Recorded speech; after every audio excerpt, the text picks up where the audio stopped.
북한이 우주 발사체 발사 계획을 밝힌 지 하루 만에 도발을 감행했습니다.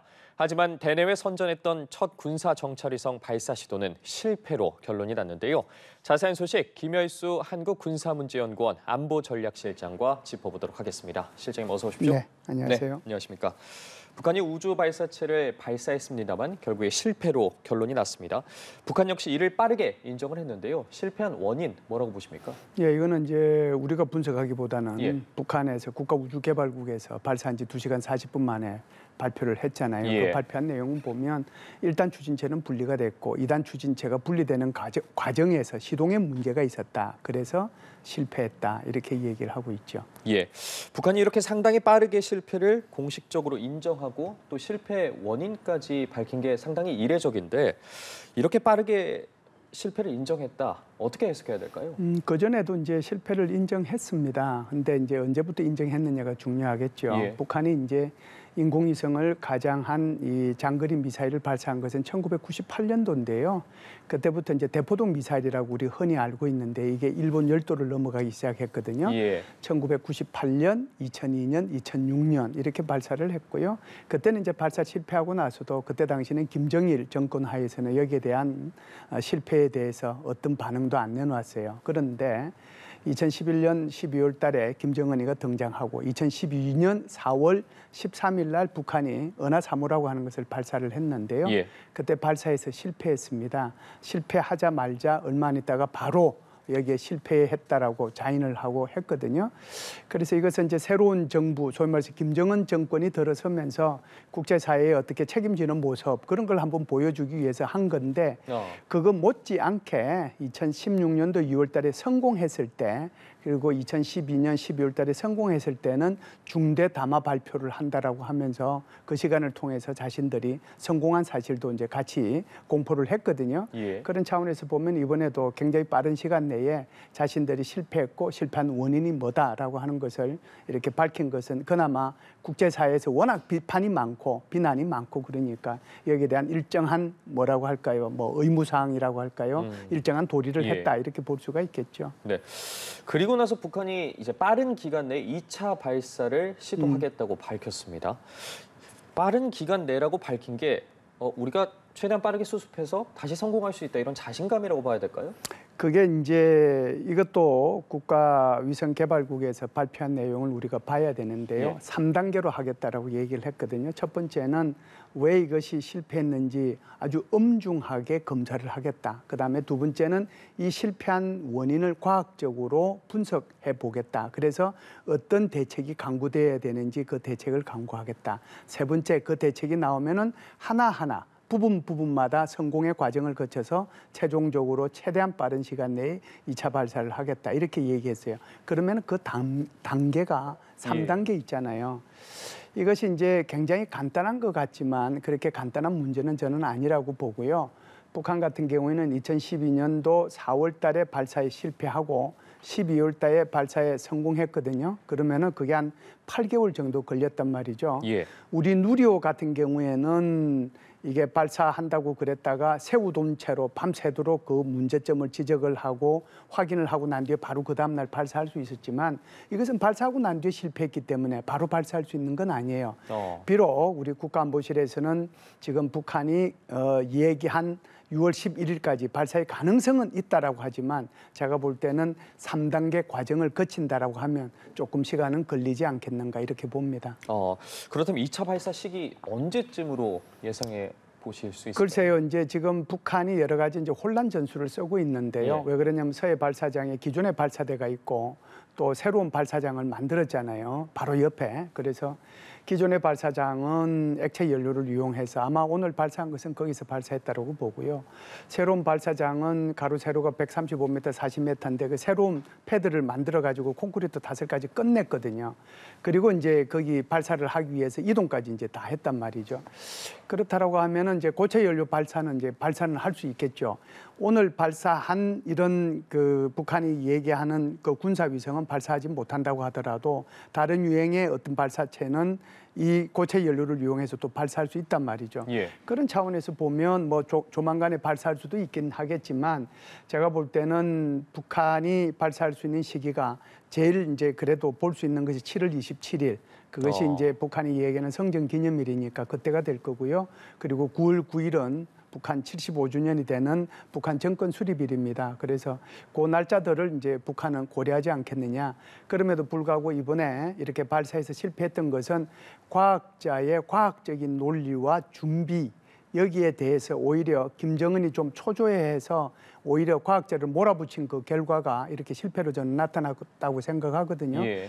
그렇기 때문에 지금 국가위성개발국에서 얘기한 것처럼 3단계 과정을 거쳐서 과학적으로 아무런 문제가 없을 때 이것이 발사가 돼야 된다라고 저는 생각을 하고요. 예. 아마 발사할 거라고 생각을 하고 그런 차원에서 본다고 하면 날짜가 중요한 것이 아니라 이번에는 다시는 실패하면 안 되기 때문에 과학적으로 완전히 검증이 된 상태에서 발사하는 것이 중요하다라고 북한 스스로도 아마 여기에 대해서 인식을 하게 될 거라고 봅니다. 예, 북한도 좀 신중할 것 같다는 그렇죠. 생각도 드는데 어제 북한이 우주 발사체 발사를 예고를 해놓고 오늘 바로 발사를 했습니다. 네네. 상당히 이 부분도 눈에 띄는데 실패 가능성이 있음에도 불구하고 좀 예상보다 빠르게 발사를 감행한 이유 어떻게 봐야 될까요? 뭐 하루 차인데요. 예.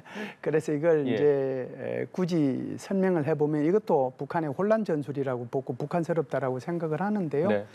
북한은 사실상 이렇게 발사한다고 하는 것을 10개 지점을 다 얘기를 해서 경도 위도를 가지고 이것을 일본 해상보안청하고 그다음에 IMO 이런 데 통보를 해줬잖아요. 예. 그래서 국제사회에서 우리가 국제우주협약에 가입한 나라로서 이런 것들을 한다라고 하는 모습을 보여주었는데 그럼에도 불구하고 지금 이게 실패를 한 거거든요. 하루 차이라고 제가 말씀을 드린 이유는 북한에서 그렇게 이게 5월 31일부터 6월 11일까지 발사한다고 그러는데 어제 갑자기 이병철이 북한 노동당 그 중앙군사위원회 부위원장이죠. 북한 군부의 2인자라고 할 수 있는 사람이 나타나가지고 어떻게 얘기를 하냐면은 우리 6월 달에 발사한다라고 그랬잖아요. 예. 물론 하루 차이긴 하지만 왜 그랬을까? 이것도 제가 볼 때는 혼란 전술이라고 생각을 해요. 왜 그러냐면 지금 한미일의 모든 정찰 자산들, 소위 말해서 군사위성까지 포함해서 우리가 가지고 있는 여러 가지 정찰 수단들 이런 게 전부 다 지금 서해 소위 말하는 동창리 위성 발사장에 다 집중이 돼 있었거든요. 그런데 6월 달에 한다고 그러니까 5월 30일에는 안 할 거라고 생각하잖아요. 예. 그래서 아마 이런 데 대한 어떤 그 경계심의 이완이라고 할까요? 그런 것들을 노렸지 않았는가 이렇게 저는 봅니다. 아, 우리의 누리호 발사 네네. 의식했기 때문일까요? 이 부분은 어떻게 보세요? 그래서 이제 누리호 발사 때문에 이제 그게 시기심이 나서 예. 그렇게 했다라고 하면 뭐 자기네들이 얘기하는 이제 전체 일정을 봐야 되겠죠. 5월 30일부터 6월 10일이라고 하는 거. 근데 사실상 이것도 제가 볼 때는 북한 스스로는 좀 늦었다라고 아마 생각을 할 거예요. 왜 그러냐면은 4월 달에 이미 이 군사위성 발사 준비 다 끝났다. 계획된 대로 하라라고 얘기를 했고 김정은이가요. 또 5월 달에는 거기 발사준비위원회에 가가지고 탑재 준비가 다 완료됐으니까 나 이거 차후 계획을 승인한다까지 얘기 다 했잖아요. 예. 그럼에도 불구하고 이게 이제 계속 늦어져 왔던 이유는 아마 기술적인 결함 또는 기술적인 이 결함을 보완하기 위한 어떤 그 노력들 그런 것들이 시간이 걸리지 않았는가 이런 생각이 들고요. 지금 말씀하신 것처럼 한국은 누리호가 이렇게 버젓이 성공했는데 북한 같은 경우는 그러지 못했으니까 아마 김정은 입장으로서는 과학자를 좀 압박한 그런 예. 요소들이 있고 그 압박의 결과가 결국 실패로 나타났다 이렇게 볼 수는 있겠죠. 예, 북한이 오늘 발사한 발사체 기술력 좀 네네. 짚어보도록 하겠습니다. 북한이 위성 발사를 한 게 광명성 사후 이후에 한 7년 만이지 않습니까? 그렇죠. 그때와 비교했을 때 기술력의 차이 좀 많이 달라졌을까요? 네, 광명성 4호하고 그 앞에 있었던 2012년도 12월 달에 발사해서 성공했던 그 은하 3-2호 이것은 노동 미사일의 엔진 그걸 예. 이제 해서 발사를 했는데요. 북한은 사실상 2017년도 3월 18일 날 3.18 혁명이라고 할 정도로 아주 유명한 백두산 엔진을 개발했거든요. 그 백두산 엔진의 추진력이 80톤 포스입니다. 우리 누리호의 그 엔진 분사력 한계가 낼 수 있는 게 75톤 포스니까 이것보다는 오히려 5톤 포스가 더 추력이 더 강한 거죠. 예. 그것을 이제 개발을 해서 북한 스스로가 이걸 가지고 화성 14형, 15형, 뭐 17형 여기에 다 그 백두산 엔진을 가지고 다 이게 발사를 쏴서 올려가지고 다 성공을 했잖아요. 그래서 이런 거를 보면은 북한이 지난 2016년도에 했던 광명성 사업보다는 훨씬 더 이게 발사체에서 엔진 부분에서는 굉장히 진전된 그런 게 있었을 거다 이렇게 생각을 해요. 예. 그리고 이제 이번에 발사한 것도 2016년하고 비교해 보면은 1단이 떨어지고 2단이 떨어지는 그것이 북한이 내보낸 정보에 의하면 과거보다는 조금 멀어졌거든요. 그 말을 거꾸로 얘기를 하면 추진력이 그만큼 세워졌다는 것을 의미하지 않습니까? 그래서 이 발사체 자체에 대해서는 큰 문제가 없고 오히려 더 성능이 향상되었다 이렇게 보고요. 우선. 예.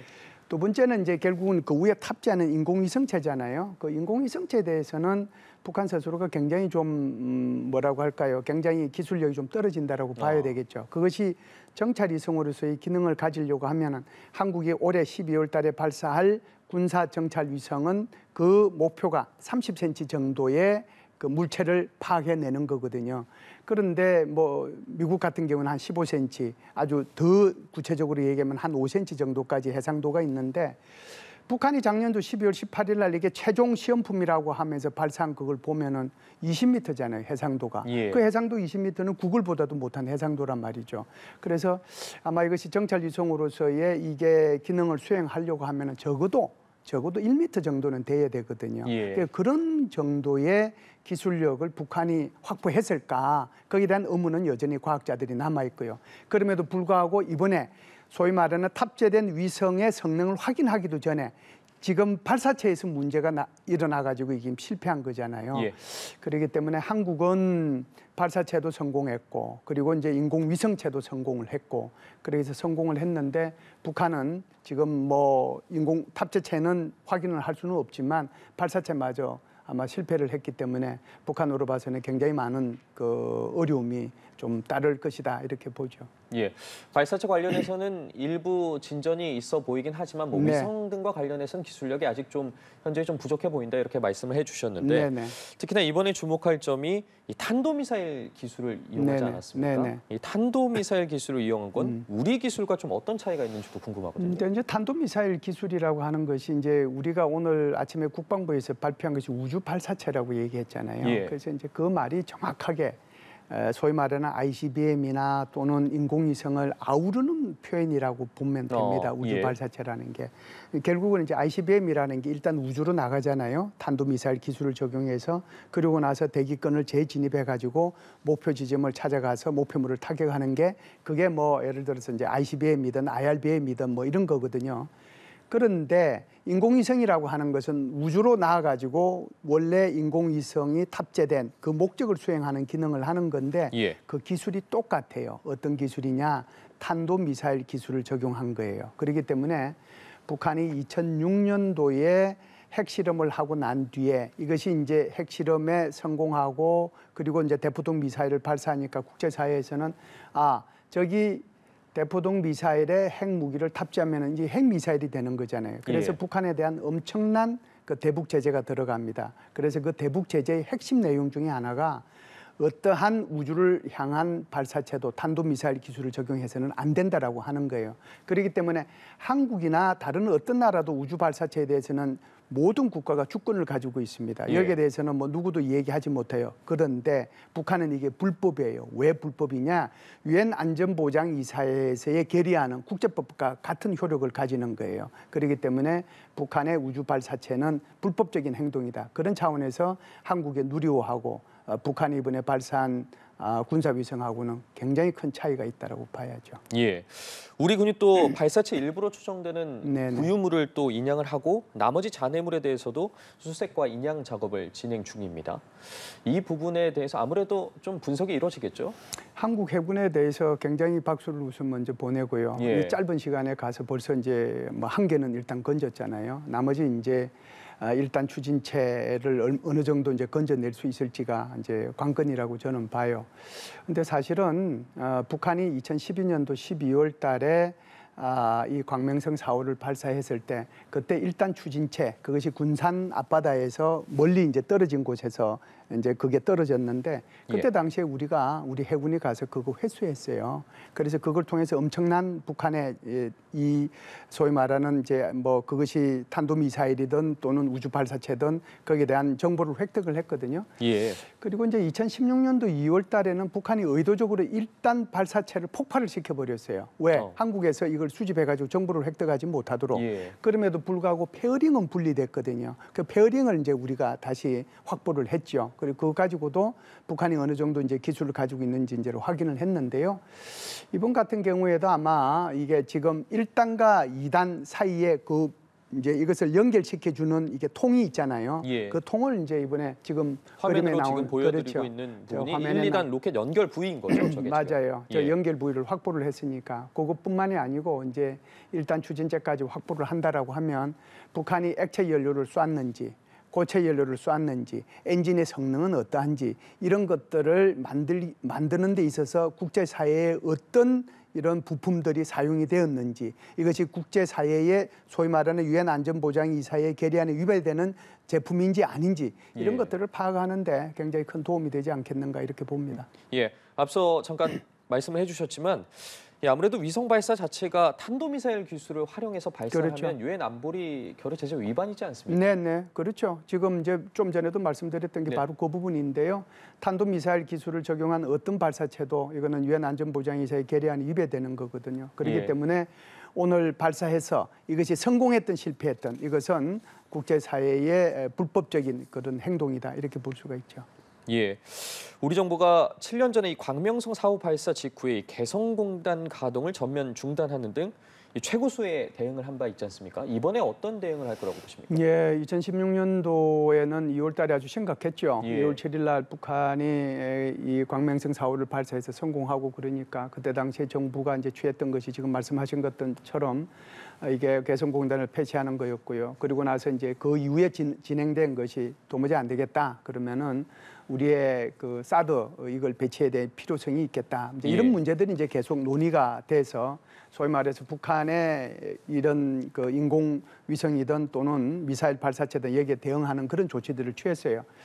그런데 지금 같은 경우에는 이것을 이제 유엔 안전보장이사회에서 다시 이제 제기를 하면 되는데 이걸 아마 제기는 하긴 할 거예요. 문제 제기는 하긴 할 텐데 아무래도 중국과 러시아는 여기에 대해서 반대를 하겠죠. 그러면 유엔 안전보장이사회 결의안이 통과될 가능성은 거의 없다라고 보는 것이 아마 맞을 겁니다. 네. 그러면은 한국과 미국과 일본이 해야 될 일이 뭘까? 이것이 이제 핵심이지 않겠어요. 제가 볼 때는 한미일이 이런 북한의 미사일 발사와 관련된 정보 공유 여기 아마 초점을 맞추지 않겠느냐라고 보고요. 그래서 이것이 작년도 10월 달에 프놈펜에서 한미일 정상회담을 하면서 한미일 정보 공유에 대해서 일단 한번 합의를 했고요. 이번 이제 G7 정상회담에서 이제 이 문제를 논의하려고 하다가 결국은 못했지 않습니까? 그렇기 때문에 바이든 대통령이 7월 달에 한국의 대통령과 일본 총리를 다시 미국으로 초청을 하겠다. 그러면 그 핵심이 뭐겠느냐 하는 거거든요. 그 정보 공유와 관계된 걸 겁니다. 예. 그러면 이제 오늘의 이 북한의 이 인공위성, 소위 말해서 군사위성 발사 실패가 한미일의 안보 협력을 촉진하는데 결정적인 역할을 할 것이다 이런 생각을 해요.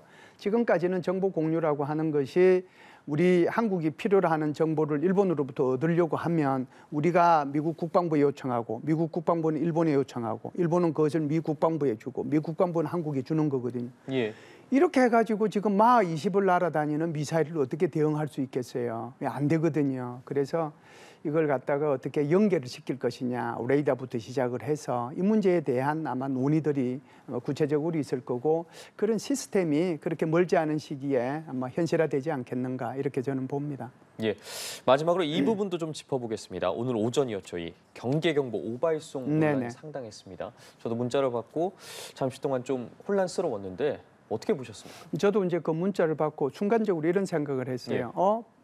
북한이 군사 정찰 위성을 발사한다라고 얘기를 했는데 그것이 이제 내일이란 말이죠. 원래는 6월 1일 날 한다라고 얘기를 했으니까. 그런데 오늘 이게 뭔가 남쪽으로 발사를 했다라고 하면은 북한이 한국을 향해서 미사일 도발을 한 것이 아닌가.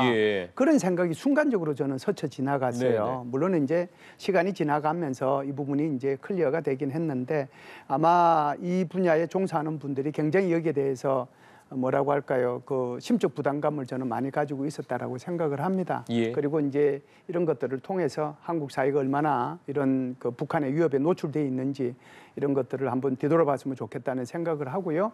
그리고 이제 여기 잘못한 것에 대해서 여기에 대해서는 또 서울시장이 아마 사과를 한 것으로 저는 알고 있습니다. 그래서 이런 부분들도 조금 더 국민들이 안심하실 수 있도록 정교하게 부처 간의 합의를 통해 가지고 합의와 협의를 통해 가지고 이런 것들이 순조롭게 이루어졌으면 좋겠다는 그런 생각을 합니다. 예, 오늘 오전 우주발사체 북한의 우주발사체 발사와 관련해서 김열수 한국군사문제연구원 안보전략실장과 이야기 나눠봤습니다. 말씀 고맙습니다. 감사합니다.